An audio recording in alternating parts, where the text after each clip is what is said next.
अगर किसी के दिल में दर्द रहता हो, कोई हार्ट पेशेंट हो, या अल्लाह ना करे किसी के दिल के वाल बंद हो चुके हों, तो इसके दो रूहानी इलाज मैं अर्ज़ करता हूँ। एक तो ये कि जिसके दिल में अल्लाह ना करे दर्द है, तकलीफ़ है, दिल घबराता है, दिल जिसका कमज़ोर है, तो उसे चाहिए कि हर नमाज के बाद अपना सीधा हाथ दिल पर रख कर 7 मरतबा ये दुआ पढ़ें, या अल्लाहु कव्विनी व क़ल्बी, या अल्लाहु कव्विनी व क़ल्बी, या अल्लाहु कव्विनी व क़ल्बी। ए अल्लाह, मुझे और मेरे दिल को क़ुव्वत अता फ़रमा। हर नमाज के बाद ये दुआ आपने 7 मरतबा पढ़नी है।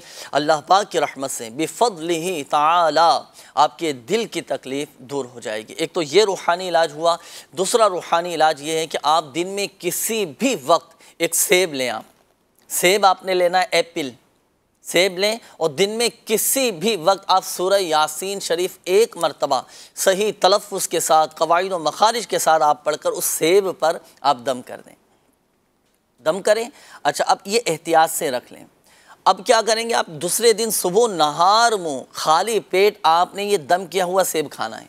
हुसूल शिफा इस अमल को जारी रखिएगा। ये दोनों रूहानी इलाज मैंने आपके सामने बयान किए, इन पर अमल कीजिए। इंशाअल्लाह अज़्ज़ व जल आपके दिल की जो भी तकलीफ़ हुई, अल्लाह ना करे किसी के दिल की शरियाने बंद हैं, दिल के वाल बंद हो जाते हैं ना, या हार्ट पेशेंट होते हैं, दिल में तकलीफ़, तो ये इन दोनों रूहानी इलाज पर आप अमल कीजिएगा बिफ़ज़लिही ताला। अल्लाह पाक के हुक्म से आपके दिल की तमाम बीमारियां, तमाम तकलीफ़ें, तमाम दर्द इंशाअल्लाह अज़्ज़ व जल ख़त्म हो जाएंगे इंशाअल्लाह।